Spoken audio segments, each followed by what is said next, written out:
No one in that small courtroom expected history to walk through the door in handcuffs. But when 53-year-old Elijah Rowe, a quiet black man with tired eyes and calloused hands, was dragged in wearing county blues, the whispers began. The judge didn't know. The prosecution didn't know. Even the cops who arrested him had no idea. They thought he was just another washed-up veteran. But then the doors opened again, and in walked a decorated four-star general, eyes burning. With regret, medals catching the light. What he said next turned the trial into a national reckoning and revealed a buried chapter of American military history that someone very powerful had tried to erase. Just before we get back to it, I'd love to know where you're watching from today, and if you're enjoying these stories, make sure you're subscribed, because tomorrow's special episode is one you definitely don't want to miss. The afternoon sun beat down on Elijah Rowe's broad shoulders as he leaned deeper into the engine compartment of an old Chevy pickup. His hands, calloused and steady, worked methodically through the truck's aged components. The vehicle belonged to Martha Wilson, a widow, whose husband had passed 3 years prior. Her fixed income couldn't cover a proper mechanic, but Eli never asked for payment. "Mr. Rowe, I brought you some lemonade," Martha called, approaching with a glass that sweated in the summer heat. Eli straightened, wiping his hands on a rag. "Thank you, ma'am." His voice was low, barely above a whisper. He accepted the drink. With a nod, his dark eyes never quite meeting hers, Martha smiled. "You know, you're a blessing. Don't know what this town would do without you fixing things for folks who can't afford the garage prices." Eli's lips twitched into something almost resembling a smile. "Just keeping busy." He drained the glass and returned to work, signaling the end of conversation. As Martha walked away, a group of kids on bikes circled nearby, watching with curious eyes. "Hey, Ghost!" one boy called out, grinning. "You gonna make that truck fly?" Eli didn't look up, but his shoulders relaxed slightly. At the nickname, the local children had started calling him Ghost years ago, partly because of how quietly he moved, partly because of how he seemed to appear and disappear around town without warning. The name had stuck, though only the kids used it too, his face. By late afternoon, the truck was running again. Eli closed the hood with a solid thunk and started walking toward Miller's Diner on Main Street. His routine rarely varied: fix things during the day, eat at Miller's in the evening, return to his small house on the outskirts of town by nightfall. The diner's bell jingled as he entered. Conversation dimmed momentarily as heads turned, then resumed. Eli slid into his usual booth by the window, ordered his usual black coffee and meatloaf special, and sat in silence. 20 minutes into his meal, the diner's door swung open violently. A red-faced white man in his 40s stumbled in, reeking of alcohol. Behind him, hovering uncertainly in the doorway, stood an older man in weathered fatigues with a patchy beard. "Get lost, you bum!" the drunk man shouted, turning to the doorway. "Nobody wants your kind begging around here." The man in fatigues flinched. His hands trembled as he clutched a faded veteran's cap. "I just wanted a cup of coffee," the veteran mumbled. "I got money." "Yeah, right," the drunk sneered, pushing the veteran back. "Go sleep it off under a bridge." The diner fell silent. Eli watched, his fork suspended halfway to his mouth. His eyes narrowed slightly, the only indication that his attention had shifted. When the drunk shoved the veteran again, harder this time, Eli stood. He moved with surprising grace for a man his size, appearing suddenly between the two men. Without a word, he held out his sandwich to the veteran. "This isn't your business, buddy," the drunk slurred, puffing up his chest. Eli didn't respond.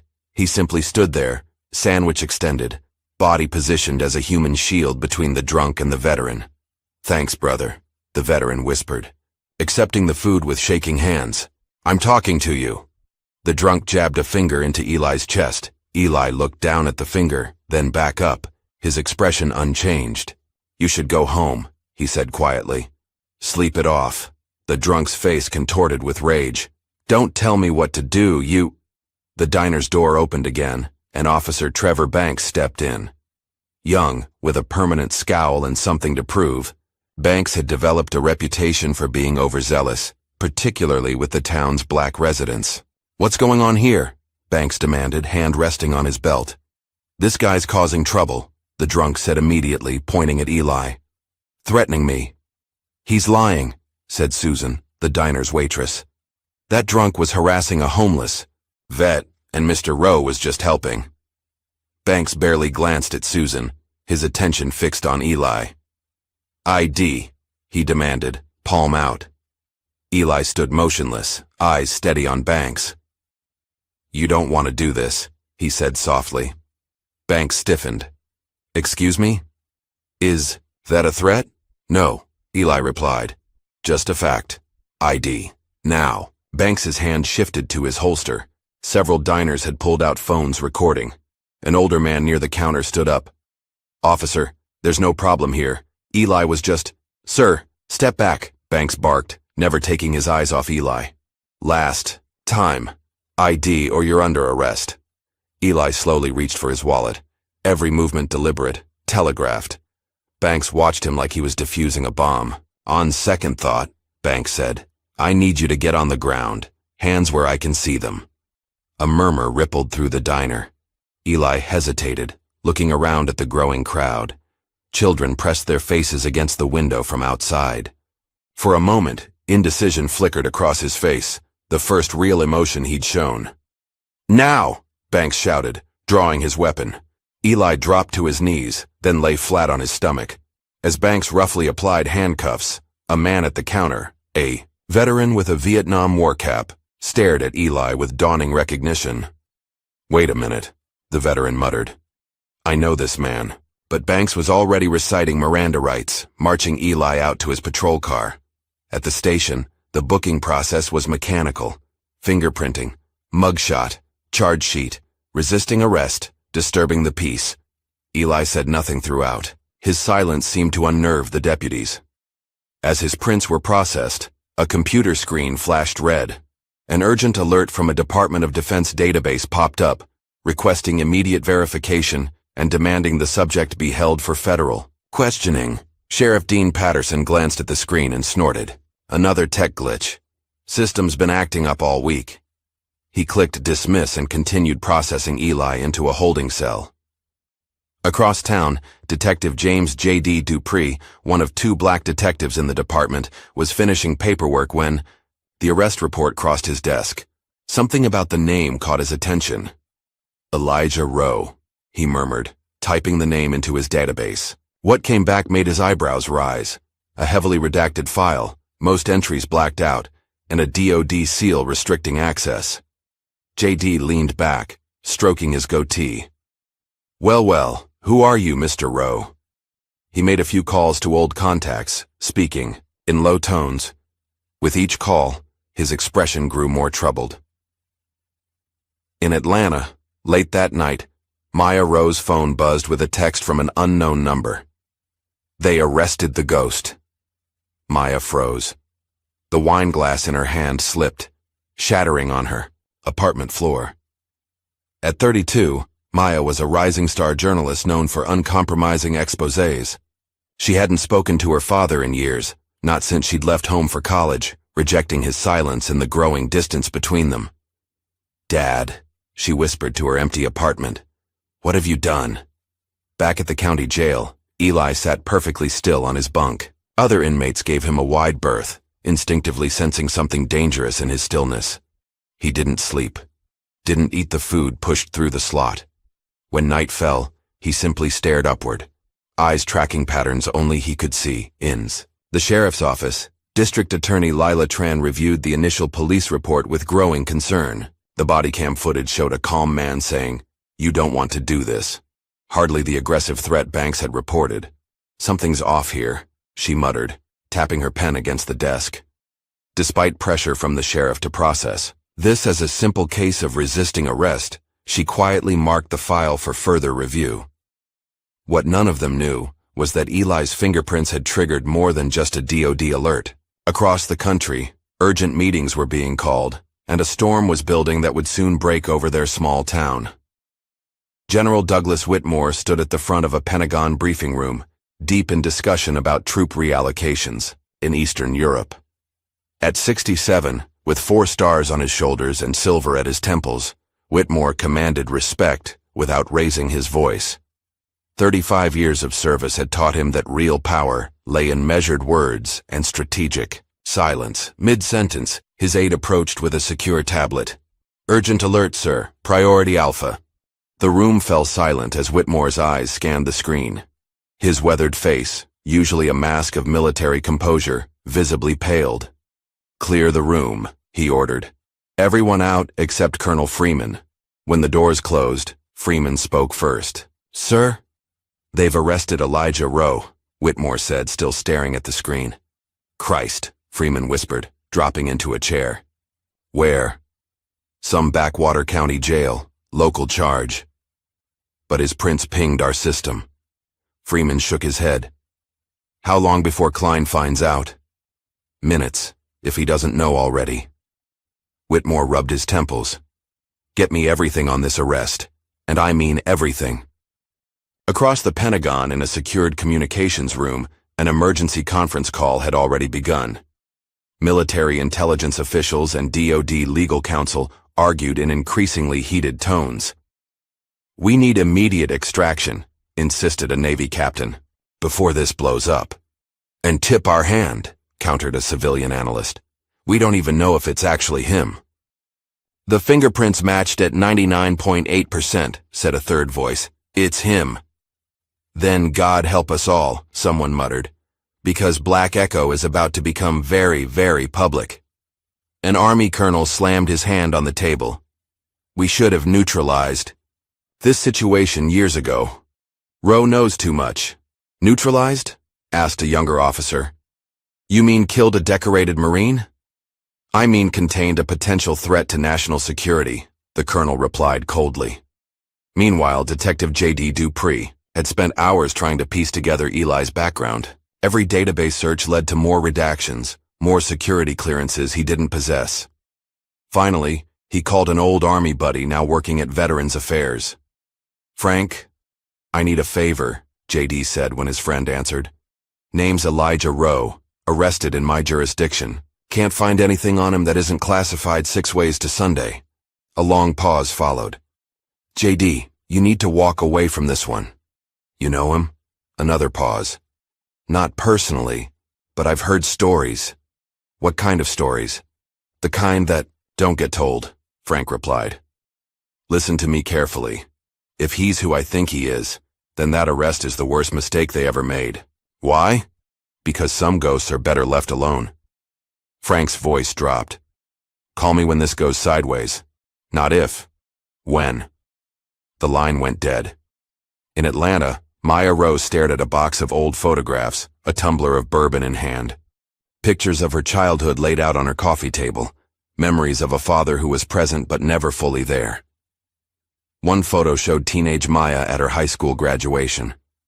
Eli stood awkwardly in dress blues, face impassive even on such a proud day. Another showed him returning home late one night, military duffel over his shoulder, strange bruises on his neck that he refused to explain. The most haunting image was from her mother's funeral. 14-year-old Maya in black, surrounded by relatives. Eli standing apart in the pouring rain, refusing to come under the tent. For 2 hours, he'd stood there, water streaming down his face, indistinguishable from tears. "Why could you never just talk to me?" Maya whispered to the photos. She knocked back the bourbon and began throwing clothes into an overnight bag. Back at the county prosecutor's office, D.A. Lila Tran sat across from Officer Trevor Banks, reviewing his statement. "So you're saying Mr. Rowe directly threatened you?" she asked. Banks leaned back in his chair, exuding confidence. "Absolutely," said "You don't want to do this" in a menacing tone. "That's it? Those exact words?" "It was threatening. You had to be there." "I have been there," Tran replied, tapping the body cam footage on her tablet. "I've watched this 17 times. Banks shrugged. "Camera doesn't capture everything. Angle was off." "And the missing section? After you placed him in handcuffs?" "Told. You." Device glitched. "Happens all the time." Tran's eyes narrowed. "Officer Banks, Do you know how many complaints have been filed against you in the past year? Banks' smile faltered. Is that relevant to this case? It might be, she said. It, just might be. In his private office at the Pentagon, General Whitmore made a call he'd hoped never to make. Aaron? It's Doug Whitmore. Colonel Aaron Klein's voice came through, smooth as silk. General, to what do I owe this pleasure? Cut the crap, Aaron. You've heard about Rowe. A pause. I may have received certain intelligence. Don't touch him, Whitmore said. That's a direct order. Klein chuckled. With all due respect, General, I've been a private contractor for 3 years. Your orders don't apply. This isn't a game. Leave him alone. I'll take care of it, Klein replied, voice suddenly cold. Like I've always taken care of our messes. The line went dead before Whitmore could respond. At the county jail, Eli sat in the common area, ignored by most inmates. Only one approached him, a twitchy man with haunted eyes and a military bearing beneath the grime. Staff Sergeant Thomas Green, the man whispered, hand instinctively forming a salute. 82nd Airborne. Sir, I know who you are. Eli's eyes flicked, up, assessing the man. At ease, Sergeant. They said you were dead, Green continued, voice barely audible.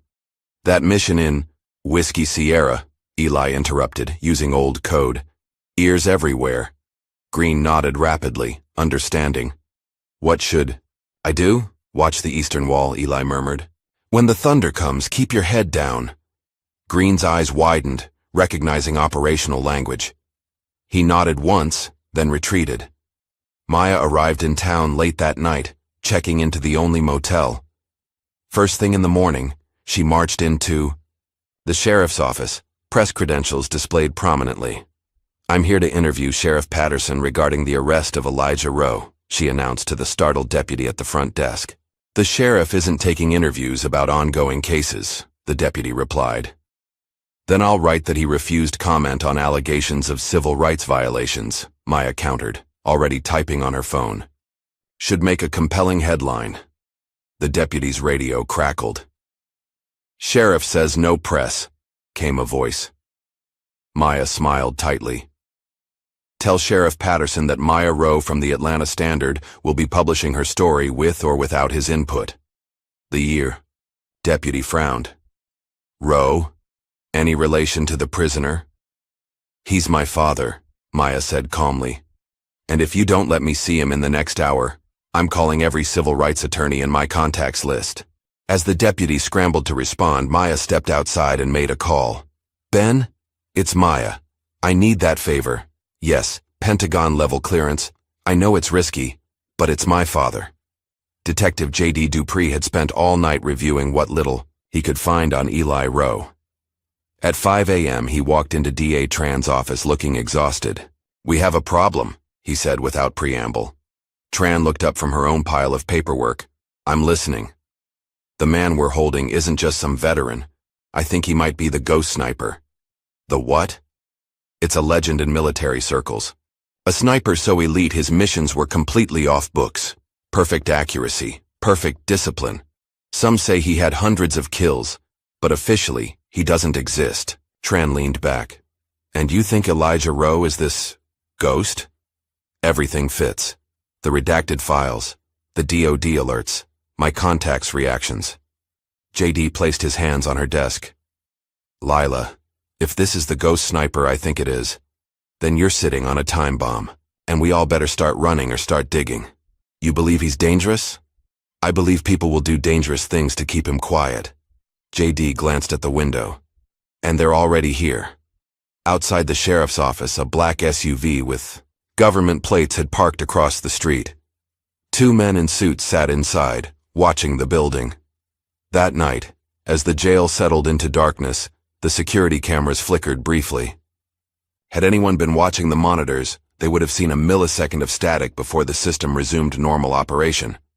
But the system wasn't normal anymore. Someone was now watching through those cameras, studying every angle of Eli Rowe's cell, analyzing every movement of the jail staff. The pieces were in motion, the board was set, and a storm was brewing that would soon break over the quiet town, washing away the foundations of secrets built on decades of silence. Eli Rowe, the ghost, sat motionless on his bunk, eyes open in the darkness. Waiting. Always waiting. The Alabama heat pressed down like a weighted blanket as Maya Rowe parked outside Pete's roadside bar.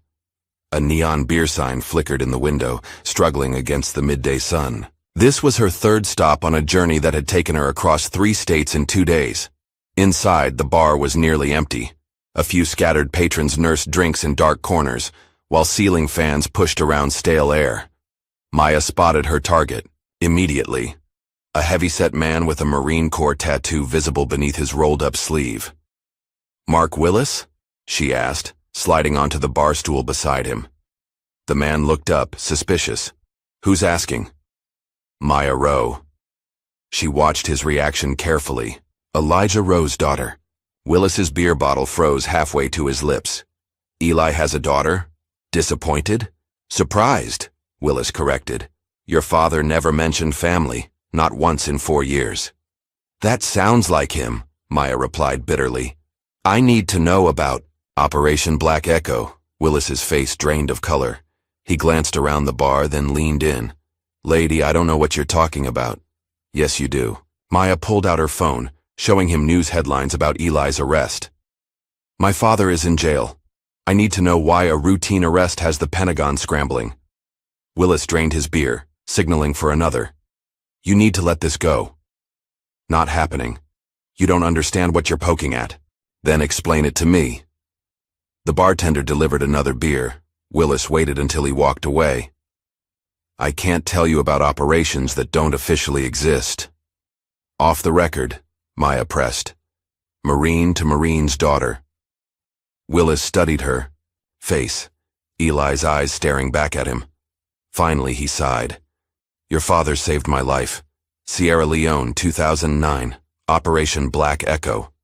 His voice dropped to barely a whisper. "We were sent to eliminate a warlord using biological weapons. But someone high up wanted those weapons, not just the warlord. Things went sideways." "What happened?" "Your father made a choice. Saved 47 civilians, including children. Disobeyed direct orders to do it."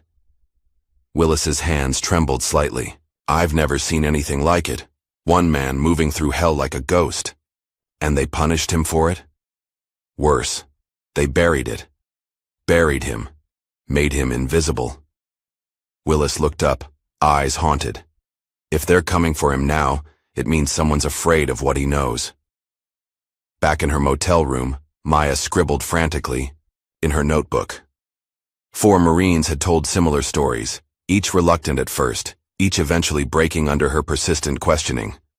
They painted a picture of her father she barely recognized, a man of extraordinary skill and unexpected mercy. Across town, DA Lila Tran sat in her darkened office, reviewing the mysteriously returned body cam footage. The timestamps showed gaps, sections missing that should have captured crucial moments of Eli's arrest. Her phone rang, displaying a government area code. When she answered, the voice on the other end was clipped and authoritative. "Ms. Tran, this is Special Agent Carter, Department of Homeland Security. We understand you're reviewing evidence in the Elijah Rowe case." "And how would you know that?" Tran asked, immediately on guard. "That's not important. What's important is that pursuing this case could compromise national security matters. Are you instructing me to drop a legitimate investigation? I'm advising you that continuing down this path would be unwise for your career and potentially dangerous. Is that a threat, Agent Carter?" "That's reality, Ms. Tran. Some doors should remain closed." The line went dead. Tran stared at the phone, then at the fragmentary footage. Whatever was happening went far beyond a simple arrest. In a luxurious office overlooking the Potomac, Colonel Aaron Klein briefed a small team of private intelligence contractors. A digital dossier displayed on the wall screen showed Elijah Rowe's military photo alongside psychiatric evaluations. "Gentlemen, our priority is containment," Klein explained smoothly. "Our old friend Eli Rowe has resurfaced at a very inconvenient time." "Sir, these psychological reports," one analyst began, "are exactly what the media needs to see," Klein finished. a decorated veteran suffering from paranoid delusions, PTSD, violent tendencies, a tragedy, but not uncommon. But they're fabricated, the analyst continued hesitantly. Klein's smile tightened. They're necessary. By this time tomorrow, I want these files in the hands of every major news outlet. Rowe's credibility needs to be destroyed before he opens his mouth. Meanwhile, Detective J.D. Dupree cornered Officer Trevor Banks in the precinct parking lot. Banks had been avoiding him for days. "We need to talk," J.D. said, positioning himself between Banks and his cruiser. "I've got nothing to say." Banks tried to step around him. J.D. blocked his path. "Funny, because you had plenty to say in your report. Most of it bullshit." "Watch yourself, Dupree." "No, you watch yourself." J.D. moved closer. "I've seen the footage. What's left of it? Rowe made no threatening moves. So why'd you escalate?" Banks's face flushed. "He was disrespectful." "That's not a crime." "Look, I did my job. Did someone tell you to target him?" J.D. interrupted. "Because your body cam just happened to malfunction at the exact moment you cuffed a man with Pentagon-level clearance? That's one hell of a coincidence." Banks's eyes darted nervously. "I don't know what you're talking about." "Let me be clear," J.D. said, his voice dropping. "If you don't come clean, I will bury you. Every complaint, every racial profiling incident, every excessive force allegation, I'll make sure they all stick. You can't prove anything. Try me." J.D. stepped back. "Think about it, Banks. Whatever they're paying you, it's not worth your career. Or worse." Banks said nothing, but sweat beaded on his forehead despite the air conditioning. That evening, Maya found an unmarked envelope slipped under her motel room door. Inside was a flash drive and a note reading only, "Watch alone." The video showed a haggard man in his 50s, speaking directly to the camera. "My name is William Foster, former intelligence analyst. I worked with Colonel Aaron Klein and Elijah Rowe during Operation Black Echo. What I'm about to say will likely get me killed, but the truth needs to come out." Foster detailed a mission gone horrifically wrong. Biological weapons tested on villages, civilians used as experimental subjects, evidence destroyed. Rowe refused to participate. He went rogue, saved who he could. Klein never forgave him for exposing the operation's true purpose. The video ended with Foster looking nervously over his shoulder. "If you're watching this, I'm probably already dead. They monitor everything. Klein has connections everywhere. Tell Rowe, tell him I'm sorry I stayed silent so long." Maya searched online and found that William Foster had died 3 days after recording the video. A single car accident on an empty road. In his jail cell, Eli jolted awake, sweat soaking his prison uniform. The nightmare still played behind his eyes. A teenage boy holding a rifle, villagers screaming. The impossible choice.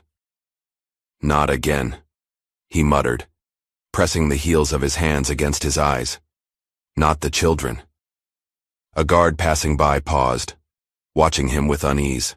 Eli's reputation had spread through the jail, the silent prisoner who never slept, never complained, moved like a shadow, and seemed to be waiting for something no one else could see. Across town, Maya published her first article. The headline, "Who is the man they call the ghost?" spread across social media within hours. It detailed a decorated Marine sniper whose record had been virtually erased, mentioning only vague outlines of classified missions while focusing on the bizarre circumstances of his arrest. By evening, a small group of protesters had gathered outside the jail, veterans, mostly, holding signs reading "Free Eli Rowe" and "Hero Not Criminal." Maya finally secured permission to visit her father. 15 years of silence stretched between them as she sat across the visitation room table. Neither spoke for a long moment. "You look good," Eli finally said, his voice rough from disuse. "You look terrible," Maya replied. A ghost of a smile crossed his face. "Fair enough. Why did you never call?" 15 years, Dad. Not even a birthday card." Eli's eyes, so much like her own, held steady. "It was safer that way." "For who?" "You. For you." He leaned forward slightly. "Some wars don't end, Maya. Some enemies don't forget. That's not good enough. Anger welled up, years of abandonment, crystallizing. Mom died and you just checked out like you chose war over us. I chose silence, Eli corrected softly. So you could live a life without looking over your shoulder. Maya blinked back unexpected tears. Well, I'm looking now. And I'm not stopping until I know everything. As Maya left the jail, she didn't notice the motel clerk watching her, or how he immediately made a call once she was out of sight. That night, a nondescript sedan pulled into town. The driver, an elderly man in civilian clothes, checked into the same motel as Maya, requesting a room with a view of the street. General Douglas Whitmore, posing as a retired accountant, had decided that official channels were moving too slowly. He placed a sealed envelope addressed to District Attorney Lila Tran in the motel manager's hand, along with $200. Make sure this reaches her personally, tomorrow morning.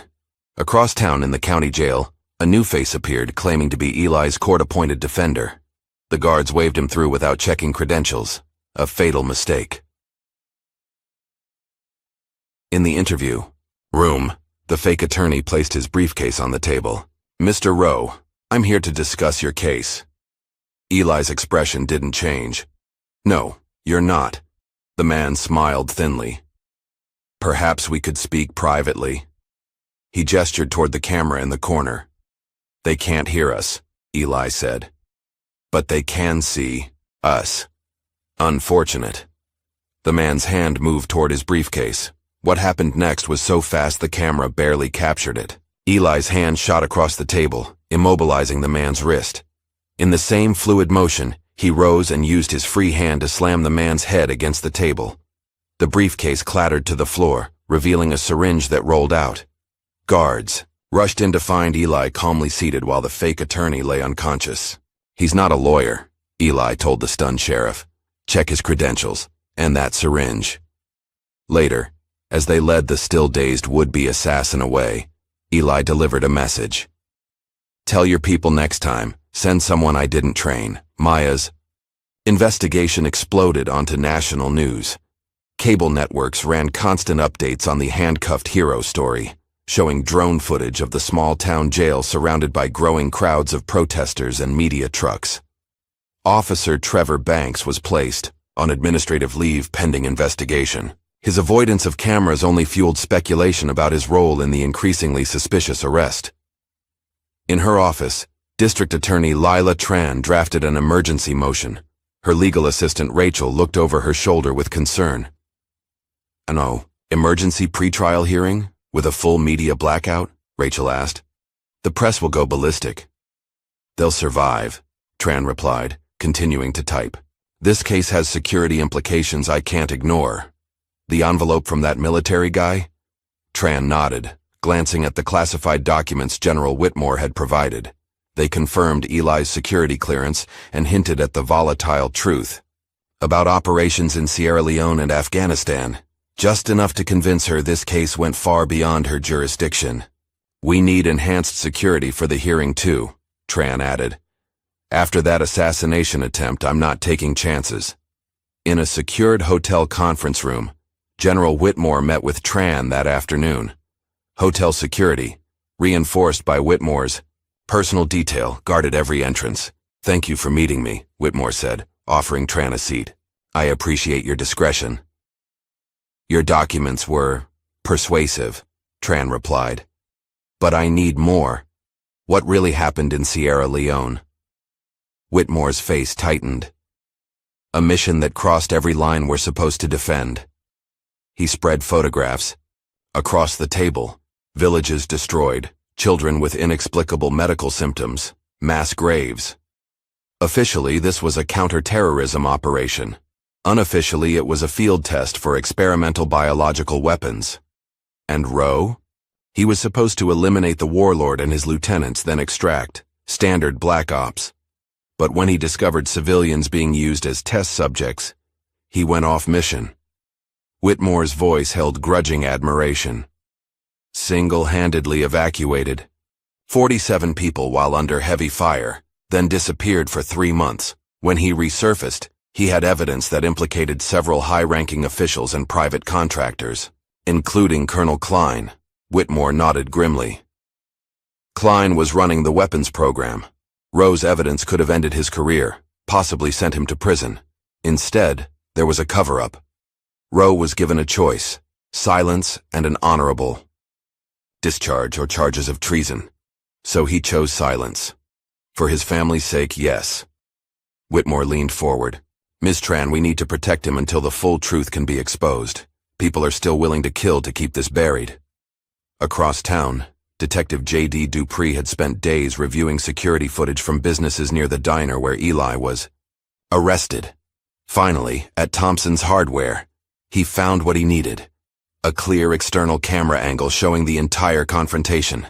The footage contradicted Banks's report entirely. It showed Eli calmly de-escalating, protecting the homeless, veteran, and complying with all commands until the inexplicable order to lie on the ground. Gotcha, J.D. muttered, copying the file. Within hours, the clip appeared online, further inflaming public opinion. Meanwhile, Maya had enlisted her ex-boyfriend, a skilled hacker named Luke Thompson, to help access sealed records about Operation Black Echo. "This is serious federal crime territory," Luke warned as his fingers flew across the keyboard. "We're talking Espionage Act violations." "I know the risks," Maya replied. "But my father's life is at stake. If these firewalls are any indication, so are a lot of powerful careers." Luke whistled softly as encrypted files began filling his screen. "Holy shit, Maya. This goes deep." The documents revealed a covert operation to eliminate a warlord named Ibrahim Sanji, who had allegedly acquired biological weapons. But buried in the operation logs were references to field testing and subject response monitoring, clinical language masking atrocities. Most damning was a memo from Colonel Klein to his private contractors. The Sierra Leone demonstration provides compelling efficacy data. Targeted deployment shows minimal environmental persistence but optimal lethality in the specified genetic demographic. They weren't stopping bioweapons, Maya whispered in horror. They were testing them on African villagers. The morning of the emergency hearing arrived with the courthouse surrounded by protesters, media, and heavily armed security. Inside, the small courtroom was tense as Eli was led in, still handcuffed despite his attorney's objections. Assistant District Attorney Wilson made the state's opening argument. "Your Honor, while the state acknowledges inconsistencies in the arrest record, we have serious concerns about the defendant's mental stability.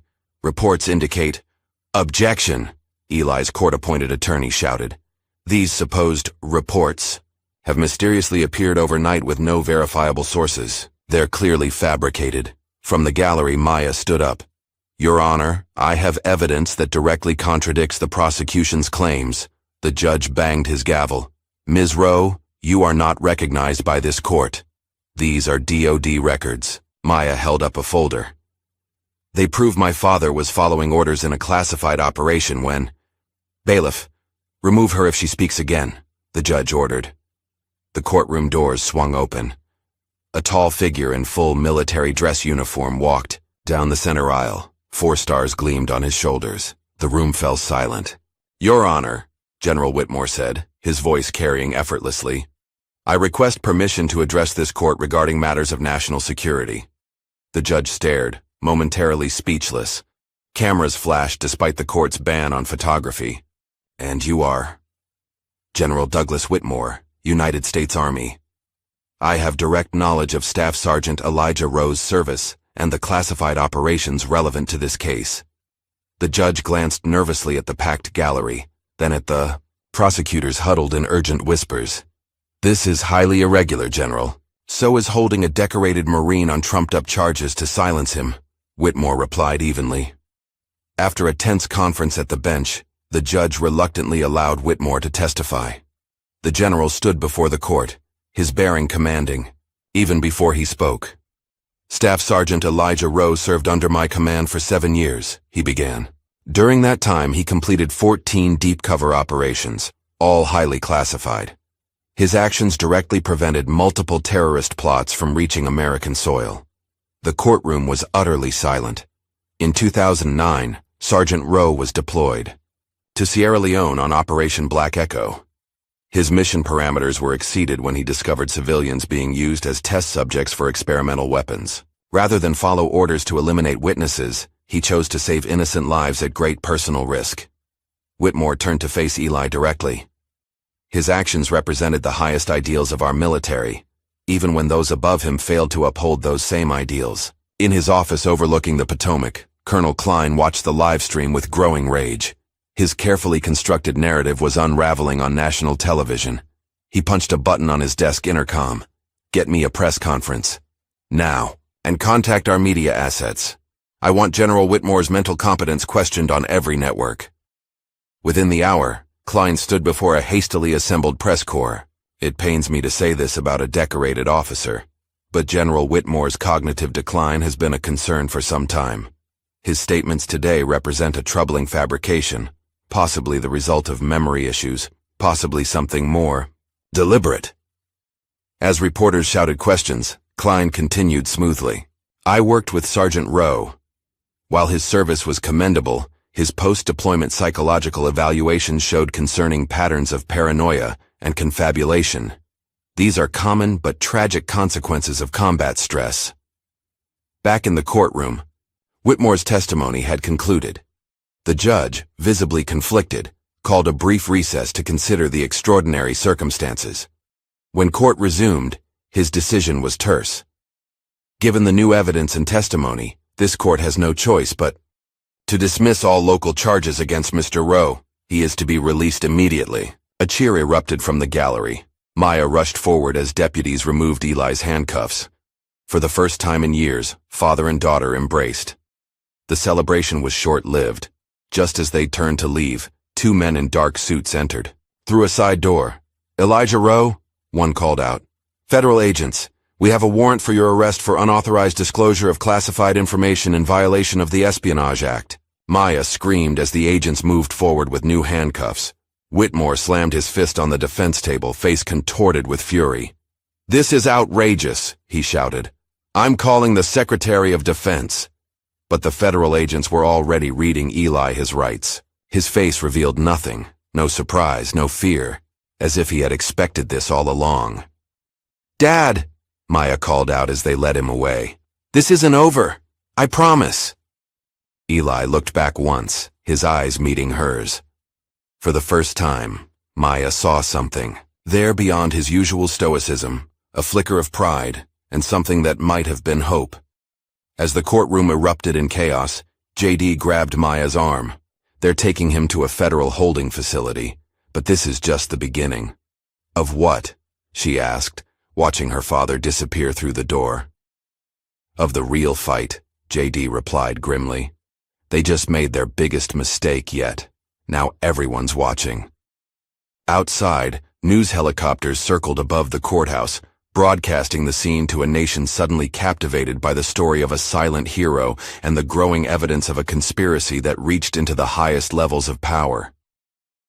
The storm had broken, and it was only gathering strength. The federal detention center known as Station Gray existed on no official maps. Located in a desert region classified as a restricted military testing range, the facility specialized in housing individuals deemed threats to national security. Its slate-colored walls rose from the barren landscape like a fortress, devoid of markings or identification. This was where they brought Elijah Rowe. The transport vehicle rolled through 3 checkpoints before reaching the main entrance. Eli sat silently, shackles on his wrists and ankles, as armed guards transferred him from the vehicle into a sterile processing area. "Prisoner 0547, announced a stern-faced woman in an unmarked uniform. "High security protocol." They stripped him, decontaminated him, gave him a gray jumpsuit with no insignia, and marched him through a labyrinth of identical corridors. His new cell was 8 by 10 feet, with a single bed bolted to the floor, a stainless steel toilet, and a camera watching from each corner. No windows. No clock.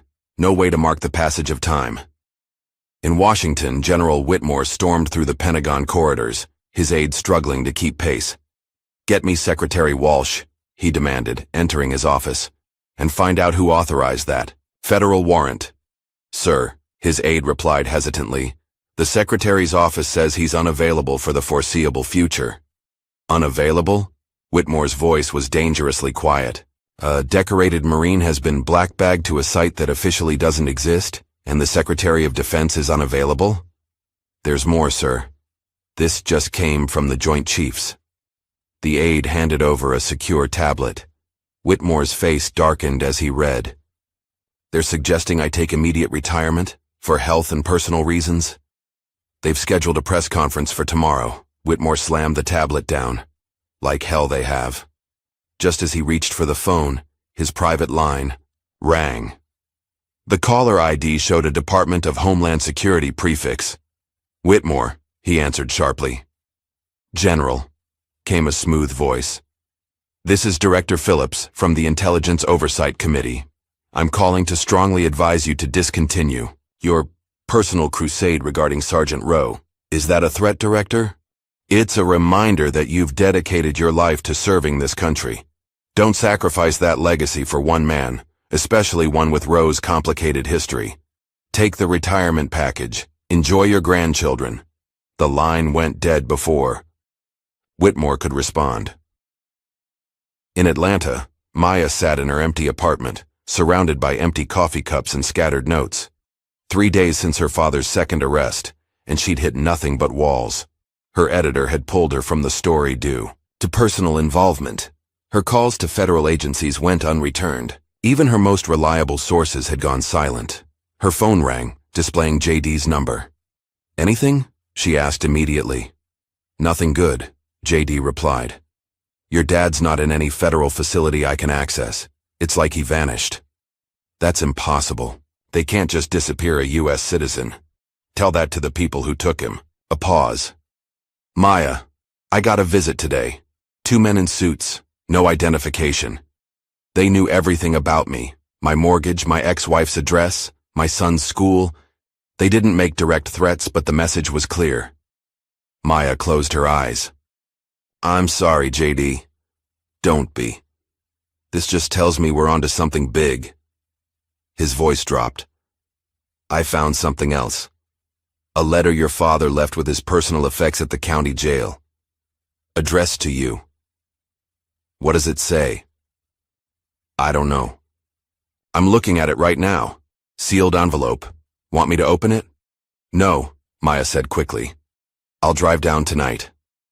3 hours later, Maya sat in JD's car outside a 24-hour diner, the envelope trembling in her hands. Inside was a single sheet of paper with one line of text. When the system is broken, don't beg. Break the silence. Below the words were a series of numbers that made no immediate sense. Coordinates? JD suggested. Maybe. Maya stared at them. Or a code. Or account numbers. We need help deciphering this. What's your next move? I need someone who can navigate systems most people can't access. JD hesitated. I might know someone, but she doesn't come cheap, and she doesn't exactly work within legal boundaries. At this point, I'll take whatever help I can get. The next day, they met Zuri Washington in a coffee shop several towns away. With close-cropped hair, multiple ear piercings, and intelligence that radiated from her sharp eyes, the young woman assessed Maya with open skepticism. So you want me to hack federal systems to find your missing daddy? Zuri's fingers never stopped moving on her laptop. That's about 12 federal offenses before breakfast. I can pay, Maya began. It's not about money, Zuri cut her off. It's about risk. Last time I helped the government, they tried to throw me in prison. Only reason I'm free is I had insurance policies, files that would auto-release if I disappeared. This isn't for the government, Maya insisted. It's against them, or at least against the people abusing their power within it. Zuri's fingers paused. What's the operation name again? Black Echo. A flicker of recognition crossed Zuri's face. Army intelligence contracted me years ago to secure communications for something with Echo in the code name. Paid triple my normal rate for triple the encryption. Will you help us?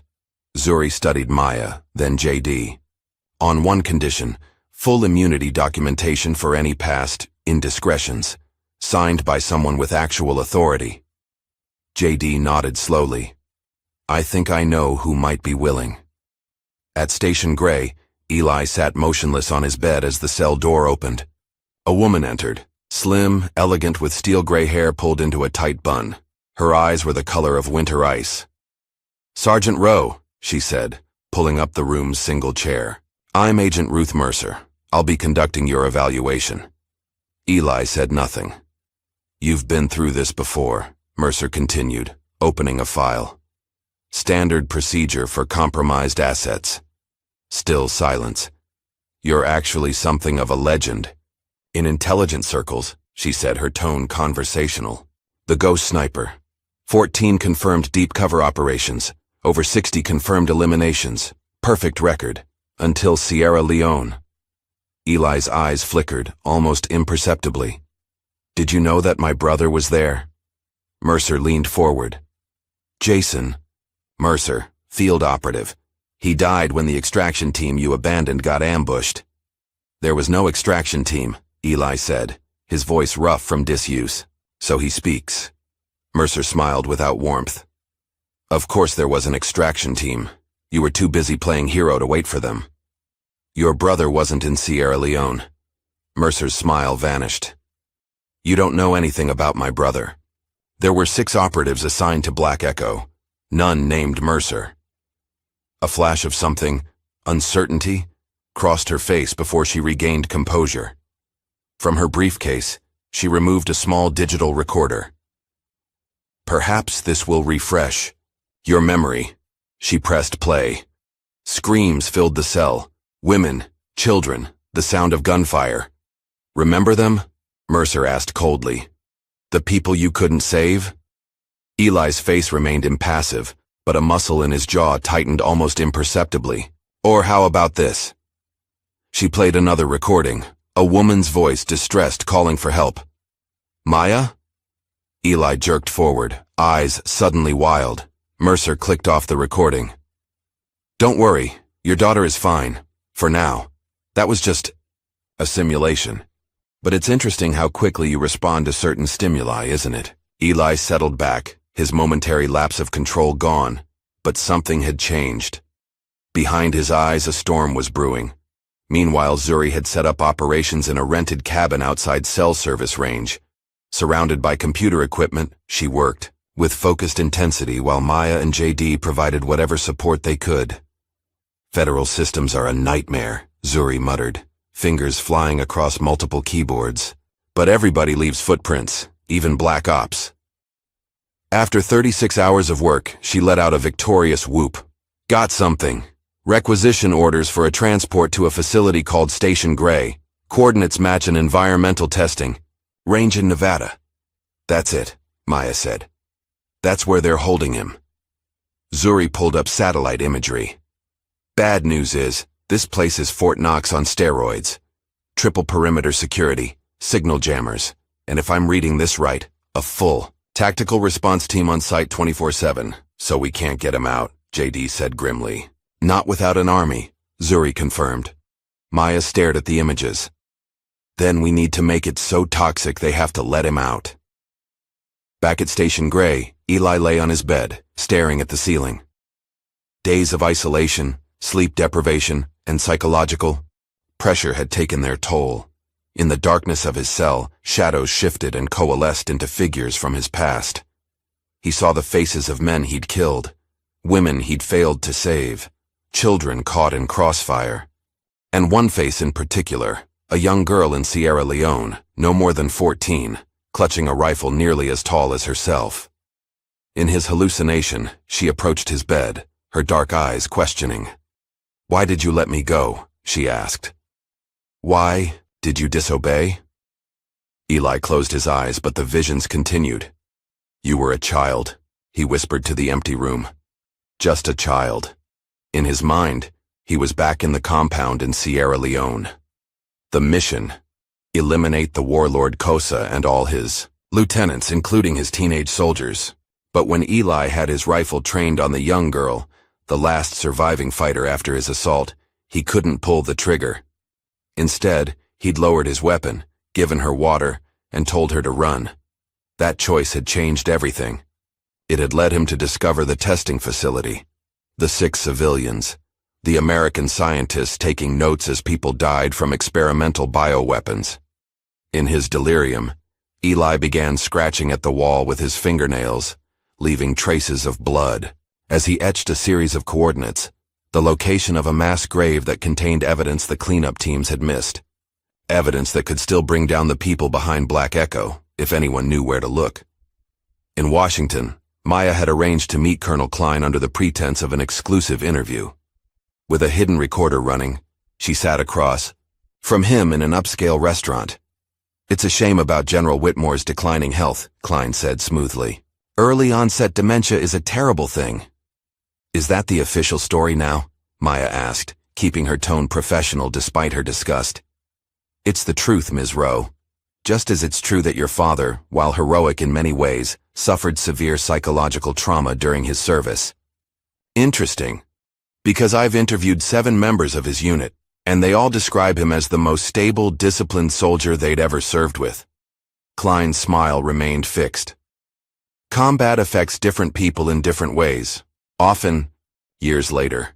Like the combat in Sierra Leone, during Operation Black Echo?" A flicker of tension crossed Klein's face before he composed himself. "I'm not familiar with that operation name." "Really? Because I have documents with your signature, authorizing the deployment of experimental bioweapons against civilian populations." "That's preposterous," Klein scoffed, but his knuckles whitened around his water glass. "Is it? What about Amari Nguvu? Does that name mean anything to you?" Klein's face drained of color. He stood abruptly. "This interview is over. My office will be in touch about these slanderous accusations." As he walked away, Maya knew she'd struck gold. The name had been a shot in the dark, the young girl mentioned in Foster's video. But Klein's reaction confirmed everything.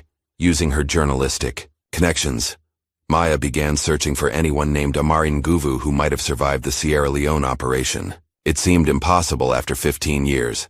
But 3 days later, she found a match. A human rights attorney working at the International Criminal Court, originally from Sierra Leone. Zuri, meanwhile, had performed what she called the most beautiful hack of my career, a brief surgical intrusion into the Pentagon's live communication system that captured 45 seconds of an encrypted video conference. It took her days to decrypt the footage, but what it revealed changed everything. They weren't just testing bioweapons, she explained, showing Maya and JD the decrypted video. They were developing ethnically targeted pathogens designed to affect specific genetic markers found predominantly in certain populations. "War crimes," JD said flatly. "Worse. Preparation for genocide." Zuri pointed to a familiar face in the footage. "And look who's giving the presentation on field test efficacy." Klein. At Station Gray, Eli's condition deteriorated. During a particularly intense interrogation session, he collapsed, his body finally giving out after days of resistance. The facility medic, conducting a routine scan, frowned at his findings. "This man has multiple healed injuries consistent with battlefield trauma," he reported to Mercer. "Ribs broken and rebroken at least 3 times, evidence of shrapnel wounds across his back, stress fractures in both legs consistent with forced marches under heavy load." "Your point?" Mercer asked coldly. "My point is that this is consistent with his service record, not with someone manufacturing a story. These injuries tell a history of extraordinary service and suffering." Mercer dismissed the medic, but his words had planted a seed of doubt. That night, she reviewed Foster's video testimony, comparing it with the official reports. The discrepancies were too significant to ignore. When she allowed Eli to watch a news report showing Maya and a woman identified as Amari Nguvu announcing a press conference, she saw something she hadn't expected. A single tear tracking down his stoic face. "Your wife died while you were deployed, didn't she?" Mercer asked, her voice softer than before. Eli nodded once. "And you never forgave yourself for not being there?" "I was following orders," he whispered, "serving my country." "While they used you for their own agenda," Mercer stood abruptly. "Get some rest, Sergeant. Tomorrow will be difficult." In his secure compound outside Washington, Klein watched the announcement of the upcoming press conference with mounting panic. Maya Rowe standing beside Amari Nguvu, the living embodiment of his greatest mistake, threatened everything he'd built. Neutralize the problem, he ordered his head of security. Make it look like an accident during transport. Sir, the media spotlight is intense right now, the man cautioned. I don't care. This ends now. Klein turned to his computer, drafting orders for Eli's immediate transfer from Station Gray, a transfer that would end with a tragic escape attempt. What Klein didn't know was that Zuri had placed a monitoring algorithm on his network. The moment the transfer orders were drafted, she received an alert. They're moving him, she told Maya urgently. Tomorrow morning, and based on the encrypted language, they don't plan for him to arrive. We need to stop that transport, JD said. We can't, Zuri replied. Not physically, but we can make it politically impossible. Her fingers flew across her keyboard. I'm releasing everything, right now. Every document, every video, every name. Maya nodded grimly. Do it. By dawn, the story had exploded. Every major news outlet ran breaking coverage of the Black Echo files. Thousands of classified documents detailing biological weapons testing, cover-ups, and the heroic actions of a Marine who had sacrificed his career to save innocent lives. Hashtags like Sound Free Eli Rowe and Black Eco Truth trended worldwide. Veterans groups organized protests outside federal buildings. Congressional representatives from both parties demanded answers. General Whitmore, who had refused the retirement package, leveraged his considerable influence to secure an emergency federal injunction against Eli's transfer. On the grounds of imminent danger to the prisoner, his attorney argued before a hastily convened federal judge, and substantial evidence of a conspiracy to silence a material witness to war crimes. The judge, reviewing the flood of documents now in the public domain, granted the injunction. At Station Gray, Mercer received the order to halt the transfer with visible relief. Something had shifted in her, a recognition that she'd been on the wrong side of history.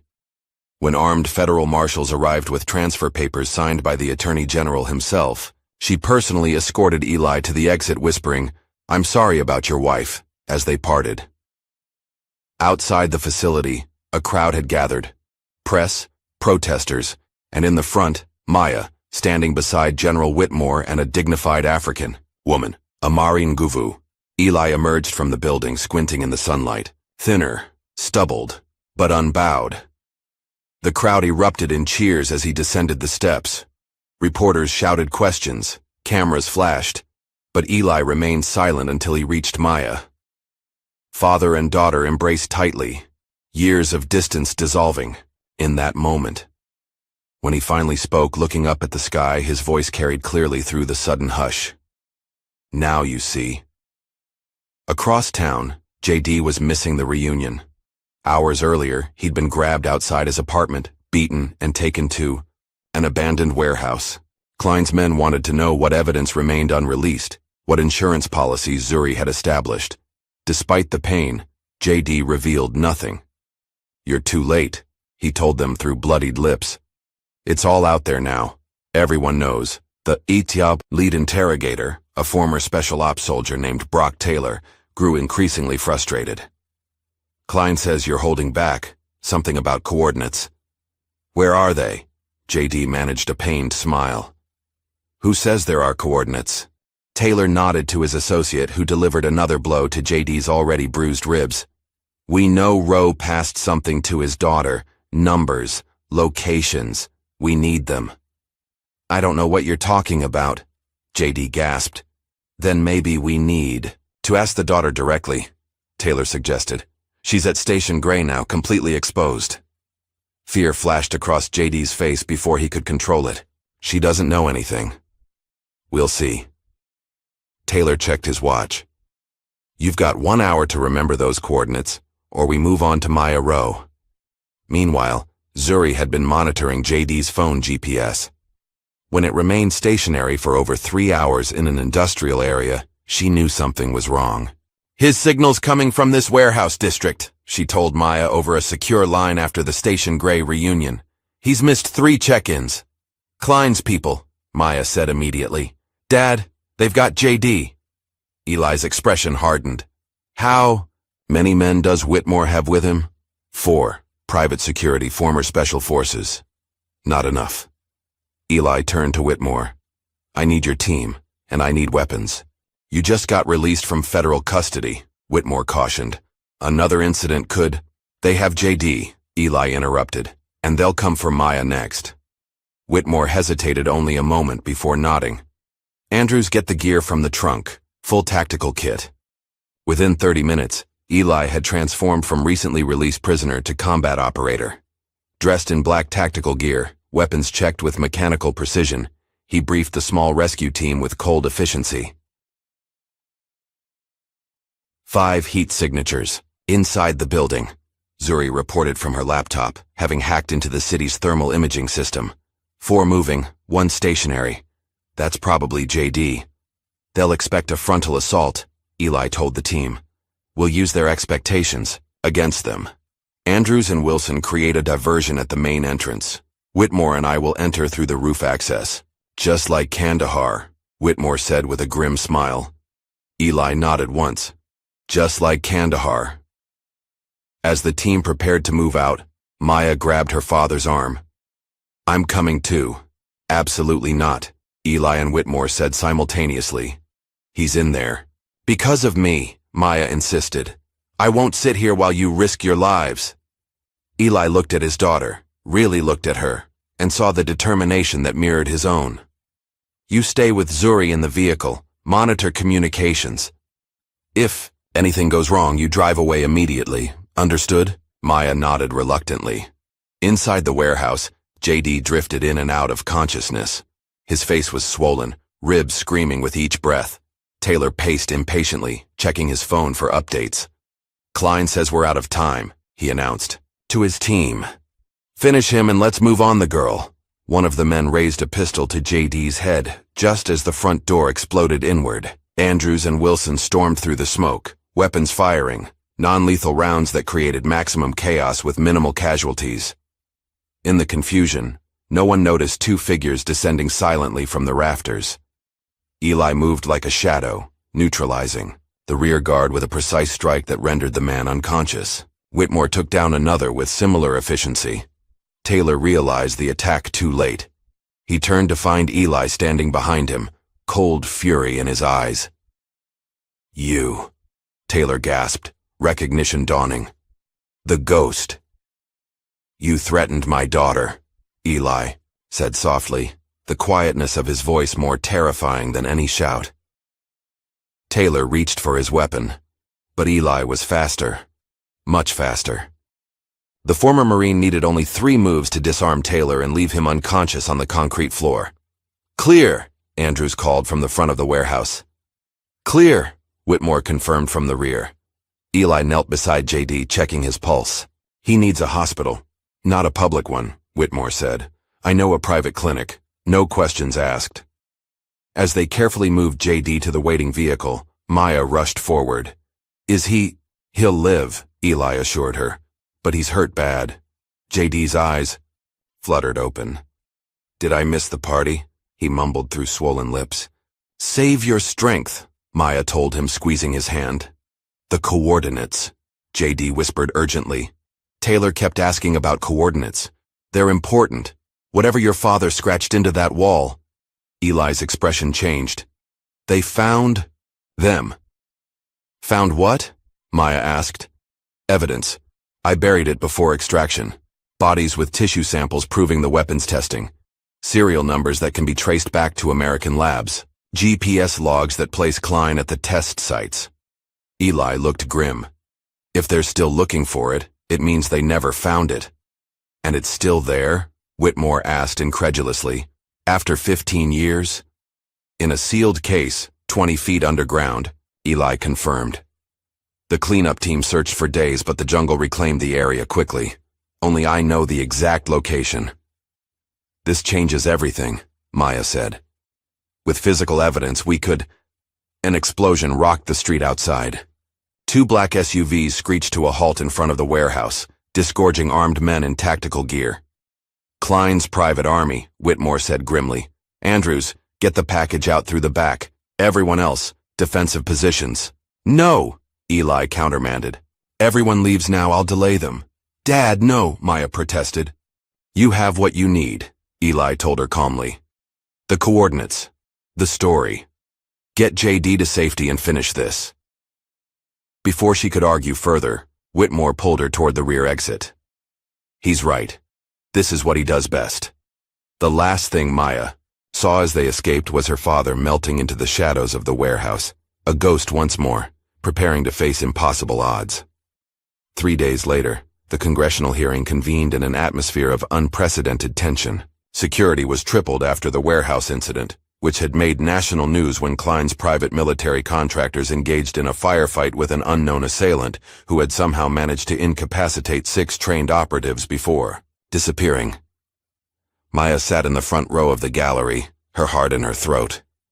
Beside her, Amari Nguvu reviewed her prepared testimony one last time. JD, still recovering, watched the proceedings via secure video link from Whitmore's private clinic. There had been no word from Eli since the warehouse. Maya alternated between hope and despair hourly. Colonel Klein entered flanked by attorneys and security. He looked confident, unaffected by the storm swirling around him. His media campaign had been relentless, portraying Eli as mentally unstable, Whitmore as suffering cognitive decline, and the entire Black Echo narrative as a conspiracy theory. The committee chair called the hearing to order. Today we continue our investigation into allegations regarding Operation Black Echo and related classified activities. Our first witness was scheduled to be Sergeant Elijah Rowe, but we've been informed he is unable to attend due to security concerns. A murmur ran through the gallery. Klein allowed himself a small, satisfied smile. However, the chair continued, we have received sworn testimony from Sergeant Rowe by secure deposition, which will be entered into the record. Klein's smile faltered. Additionally, our first in-person witness today is Ms. Amari Nguvu, human rights attorney with the International Criminal Court. Amari approached the witness table with dignified composure. After being sworn in, she faced the committee with unwavering gaze. Ms. Nguvu, began the chair, could you please tell the committee how you came to be involved in this matter? 15 years ago I was a child soldier in Sierra Leone, Amari said, her voice clear and steady. I was 14 years old, forcibly conscripted by the warlord Kosa after my family was killed. On April 17, 2009, an American soldier infiltrated our compound. He eliminated the adult fighters but spared the children. She paused, composing herself. That man was Sergeant Elijah Rowe. When he found me, I was the last one standing. I had a rifle pointed at him. He could have killed me, should have killed me according to his orders. Instead, he lowered his weapon, gave me his water, and told me to run. And what happened next? Prompted a committee member. I ran, but not far. I hid and watched. I saw Sergeant Rowe discover the testing facility in the valley beyond our compound. I saw him evacuate the villagers who were still alive. I saw him document everything before the helicopters came. Miss Nguvu, you're now a human rights attorney. In your professional opinion, what was happening at that facility? War crimes, she said simply. Biological weapons tested on civilian populations. I've reviewed the evidence and compared it to similar cases I've prosecuted. The pattern is unmistakable. Klein leaned forward, whispering urgently to his attorney. The committee pressed on, asking Amari about specific details, corroborating them against Eli's deposition and the mountain of documents now in the public domain.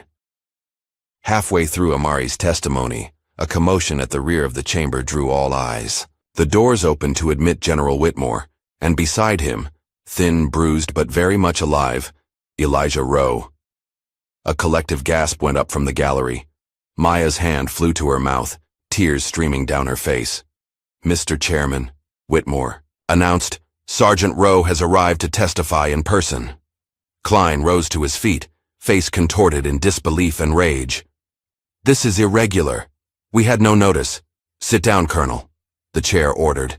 The committee will hear Sergeant Rowe.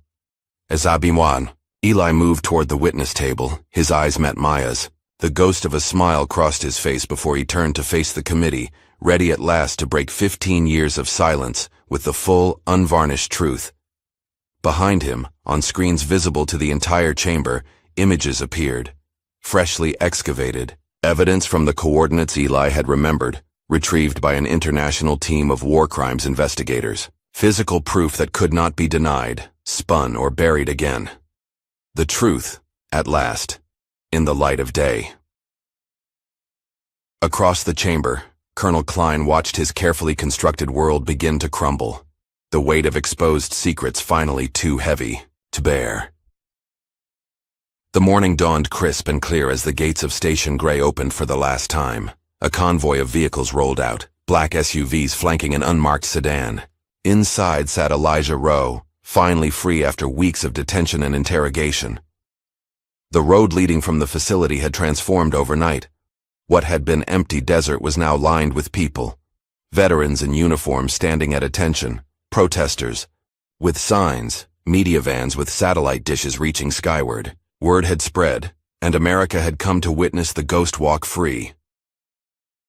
The convoy slowed as it approached the improvised checkpoint where Maya stood with Amari Nguvu and General Whitmore. Secret Service agents had established a perimeter, keeping the crowds back, but allowing this small welcoming committee to approach. When the sedan door opened, Eli emerged, squinting into the sunlight. He wore simple civilian clothes, jeans and a button-down shirt that hung loose on his frame. Weeks of detention had left him thinner, his cheekbones more pronounced, but his posture remained military straight. Maya moved first, crossing the invisible boundary between them. For a moment they simply looked at each other, as if relearning familiar features. Then they embraced, his arms wrapping around her with careful gentleness, as though she might dissolve if he held too tight. "You're really free?" she whispered into his shoulder. "For now," he replied, his deep voice rough with emotion. Whitmore approached next, executing a formal salute that Eli returned with precision despite his civilian status. No words were needed between the men who had sacrificed so much. Lastly, Amari Nguvu stepped forward. The striking lawyer extended her hand, which Eli took in both of his.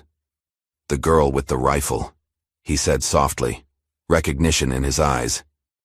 She nodded. "The man who showed mercy when he had every reason not to." Cameras clicked frantically, capturing the moment when the ghost finally stepped fully into the light. Someone shouted a question. "Sergeant Rowe, how does it feel to be free?" Eli gazed out at the gathered crowd, at the faces hungry for words, for explanation, for meaning. He had spent decades in silence, carrying burdens few could comprehend. Now the world waited for his voice. He looked up, eyes clear, and said simply, "Now you see." Those 3 words, broadcast across every network, became the rallying cry for what followed. Meanwhile, across state lines, Detective J.D. Dupree was fighting his own battle. After his rescue from Klein's men, he'd spent days in hospital recovering from broken ribs, a dislocated shoulder, and various contusions. The physical wounds were healing faster than the psychological ones. The warehouse where he'd been held contained evidence of other interrogations. People who hadn't been lucky enough to have friends looking for them. J.D. had insisted on being involved in the investigation despite his condition. "You need to rest," the doctor had told him. "I'll rest when Klein's entire network is dismantled," J.D. had replied. Now he sat in a safe house, surrounded by files and digital records, working with the FBI task force assigned to unraveling Klein's extensive operation.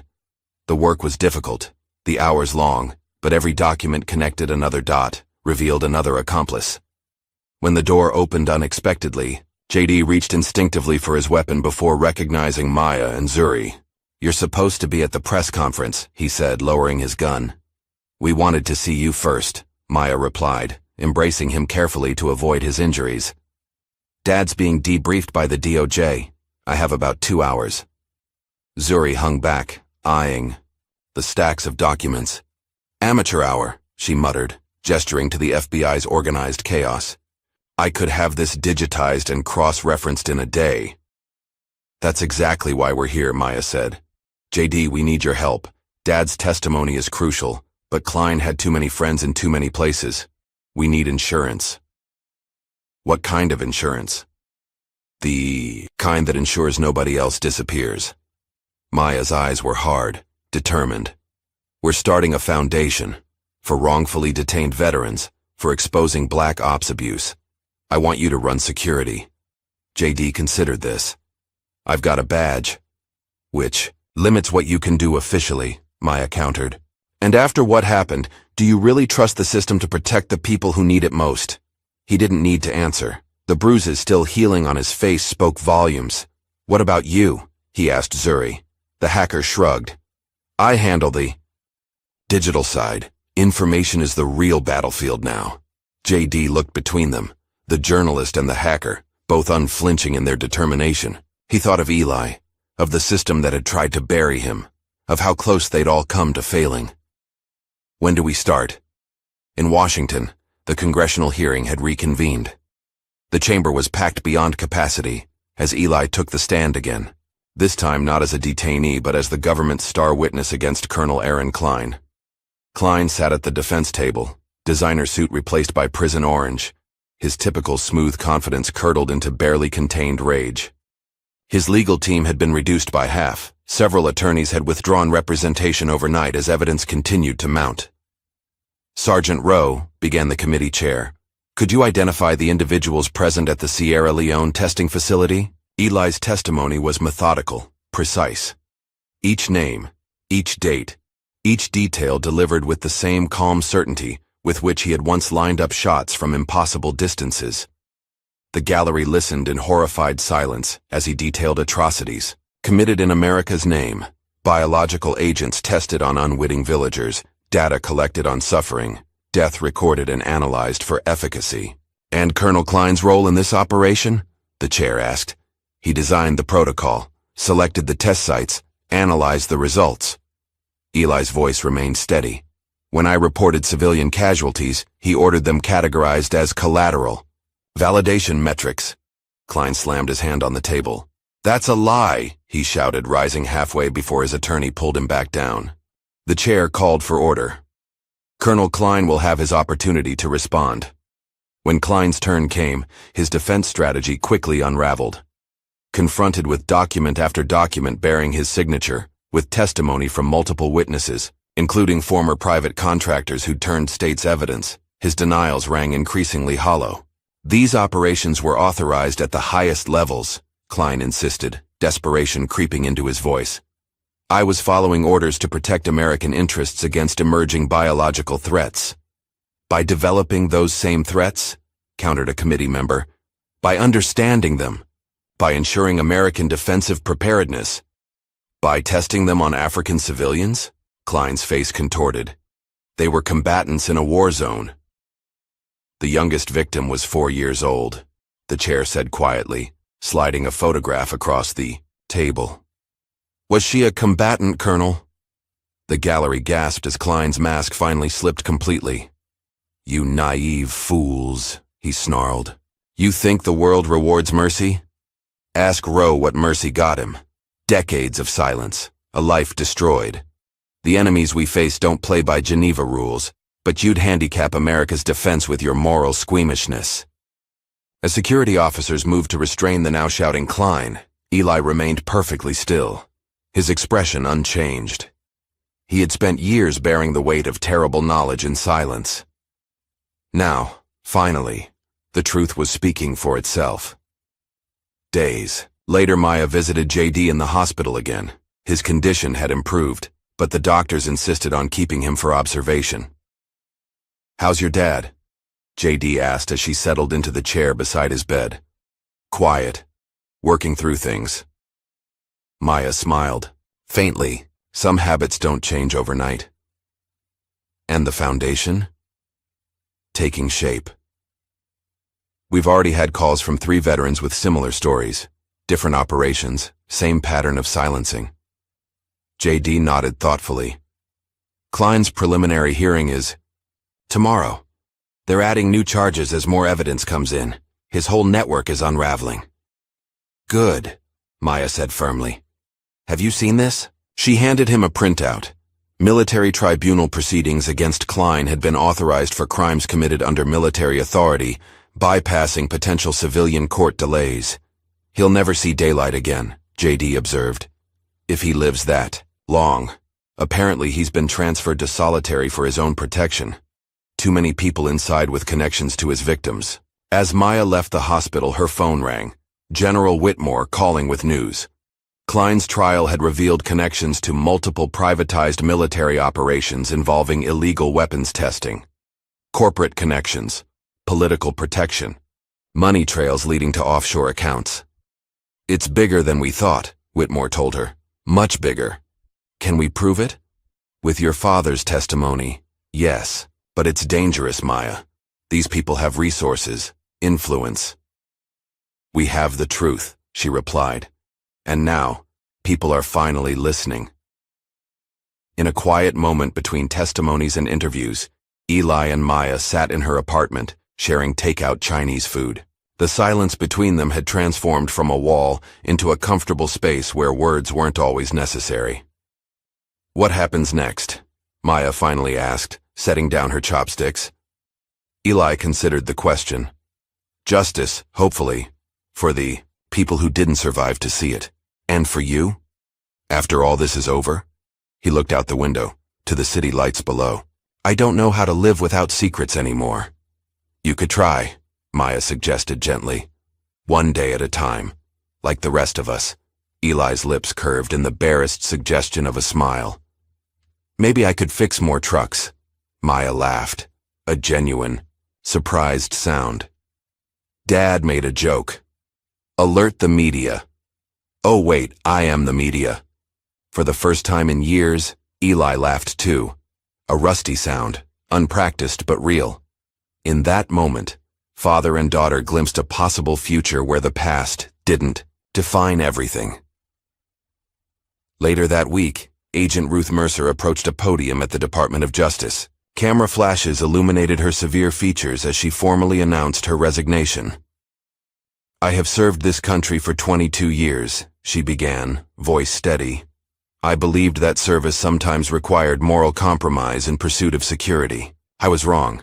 She detailed systemic failures that had enabled operations like Black Echo, the compartmentalization of information, the lack of oversight, the culture of unquestioning obedience. The institutions I served failed not only the victims of these operations but the American people whose values we claim to protect, she concluded. I cannot undo the harm my complicity caused, but I can ensure it never happens again. Within months, Mercer had joined a veterans advocacy group focused on PTSD and moral injury. Her insider knowledge of intelligence practices made her uniquely effective at navigating bureaucracy to secure health care and recognition for those the system had failed. As Klein's trial proceeded through the military justice system, a comprehensive documentary about Operation Black Echo was released. Produced by Maya's news organization, it featured testimony from survivors, witnesses, and government officials willing to speak on the record. Eli declined all interviews, but allowed his sworn testimony to be included. He directed his portion of the proceeds to a fund supporting Sierra Leone victims' families. The documentary's final sequence showed the site where Eli had rescued 47 civilians, now a memorial garden maintained by local residents. A simple stone bore an inscription in both English and the local dialect. For those saved by the ghost who walked among us. The White House rose garden gleamed in the morning sun. Roses bloomed in carefully tended beds, their fragrance hanging in the humid air as officials and invited guests took their seats. Security was unusually tight. The ceremony closed to general press. Only a handful of selected journalists allowed, Maya Rowe among them. President Wallace approached the podium, his expression solemn. Today, we acknowledge a debt that can never truly be repaid, a recognition long overdue. At his gesture, Eli rose from his seat in the front row. He wore a simple dark suit, his posture military straight. The president extended a blue velvet case. By the power vested in me as Commander-in-Chief, I hereby grant Elijah James Rowe a full presidential pardon for any actions taken in service to his country during Operation Black Echo and related classified missions. Eli accepted the case with a formal nod. When offered the microphone, he spoke briefly. I don't need a medal, sir, but I would request a scholarship in Sarah Rowe's name for children of veterans. The president seemed momentarily taken back before recovering.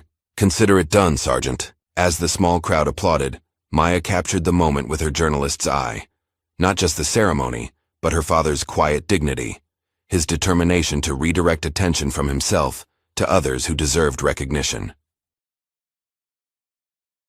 3 months later, the Maya Rowe Foundation opened its doors in a renovated brownstone in Washington. Its mission: to support wrongfully detained veterans and expose abuses of power in classified operations. Maya served as executive director, with J.D. heading security operations and Zuri managing their digital intelligence division. Their first case involved a Marine held incommunicado for 2 years after witnessing civilian casualties during a classified drone operation. Within 6 months, they had secured his release and exposed a pattern of silencing witnesses across multiple theaters of operation. The foundation quickly became known as a place where truth could safely emerge from shadows.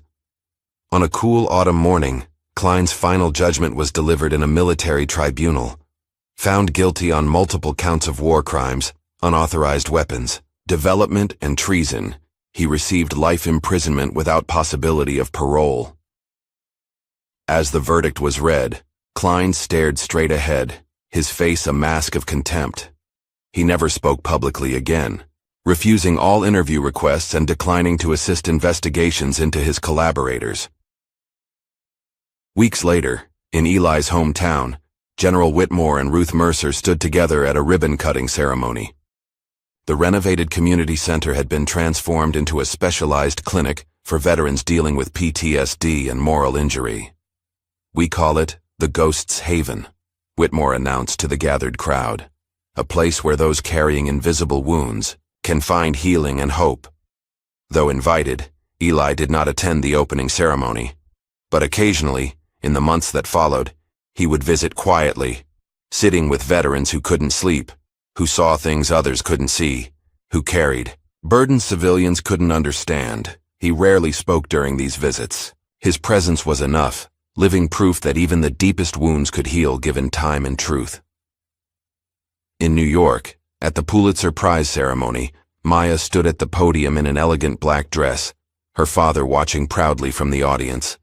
This award belongs to every person who refused to accept silence as the final answer, she said, clutching the certificate.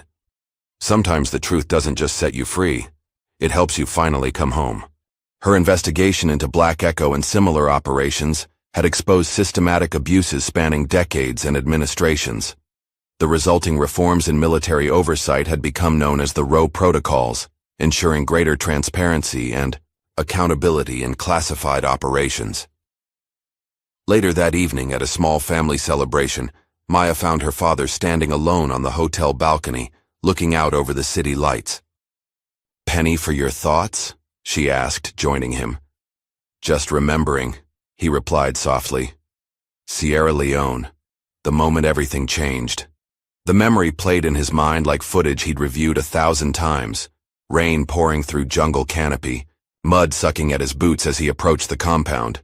The teenage girl with the rifle, Amari, pointing it at him with trembling hands.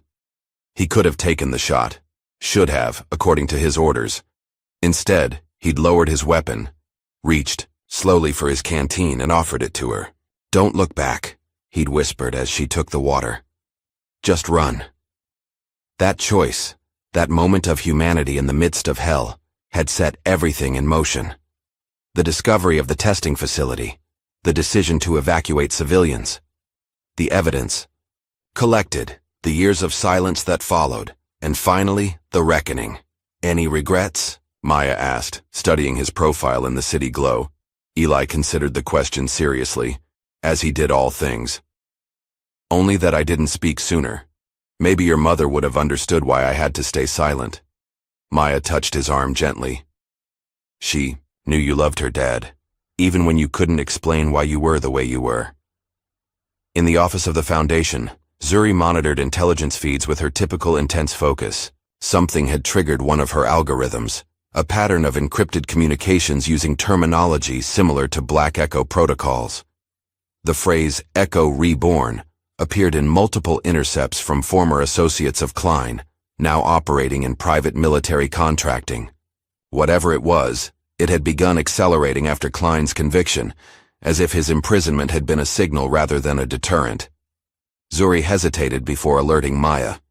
They had all earned some peace, but the truth didn't rest, and neither could those committed to protecting it. She saved the intercepts to a secure drive. Tomorrow would be soon enough to sound the alarm. Tonight was for celebration, for acknowledging how far they had come. At a military academy outside Washington, students gathered for General Whitmore's guest lecture on ethical leadership in combat situations. Now retired, Whitmore had found a new purpose in educating the next generation of officers. After his formal presentation, a cadet raised a hand. "Sir, given everything that happened with Operation Black Echo, do you regret your military service?" Whitmore considered the young man thoughtfully. "Not a day," he replied, "but I regret every silence we let last too long."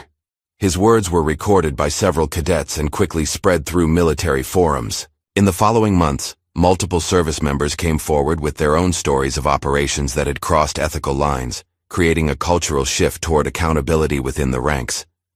As spring arrived, Maya and Eli walked together, along a hillside path overlooking the town where it had all begun. Wildflowers dotted the grass, and birds called in the clear air. They moved in comfortable silence, their relationship rebuilt on new foundations of honesty and shared purpose. "They know who you are now," Maya said, pausing to look out over the vista. "The real you." Eli shook his head slightly. "No. Now they know who you are." Maya looked at him questioningly. "My legacy isn't what I did in silence," he explained. "It's what you did by breaking it." The sentiment brought unexpected tears to Maya's eyes. All her life, she had sought her father's approval without realizing she already had it, had always had it, even during the years of distance and unspoken truths. The next morning, Eli received a package from the Department of Defense, the medal he had refused at the White House ceremony. A note attached read simply, "For the record, whether you want it or not, you earned it. Whitmore." Eli studied the medal briefly, feeling its weight in his palm. Then he placed it in his pocket and drove to the local park. There, he found a quiet bench overlooking a playground where children laughed and played, unburdened by the shadows that had defined his life for so long. He set the medal down and weighted it with a small stone. Beside it, he left a handwritten note. "To the next forgotten hero, speak up. You're not alone anymore." As he walked away, an elderly veteran approached the bench, noticed the medal, and read the note. The man looked up, scanning the park, but Eli was already gone, a ghost once more, but now by choice rather than necessity. Back at Martha Wilson's house, Eli resumed work on her perpetually troublesome truck. The routine task brought him a peace he'd rarely known, the simplicity of a problem with a clear solution, parts that fit together as they should, machinery that worked according to consistent principles. "You're always welcome to dinner, Mr. Rowe," Martha called from her porch. "No need to eat alone every night." Eli straightened from the engine, wiped his hands on a rag, and did something that once would have been unthinkable. He smiled and said, "Thank you, I'd like that." In Washington, the Maya Rowe Foundation continued its work, case by case, truth by truth, building a legacy of accountability where silence had once reigned. On Maya's desk sat a framed photograph, Eli and Sarah on their wedding day, young and hopeful, before secrets had carved chasms between them. Beside it rested a more recent image, Maya, Eli, and Amari Nguvu, with her son, little Elijah, at the opening of a school in Sierra Leone built with foundation funds. In the photo, Eli knelt at the boy's level, showing him how to hold a camera rather than a weapon, teaching him to capture truth rather than end it. and on the walls of the Foundation's main conference room hung a simple plaque bearing the words that had launched their mission. The 3 words Eli had spoken when he finally emerged from the shadows into the light of truth. Now you see. What would you have done if the hero they arrested looked nothing like the one you imagined? If this story moved you, don't forget to like, subscribe, and share for more powerful stories that reveal the truth behind the silence.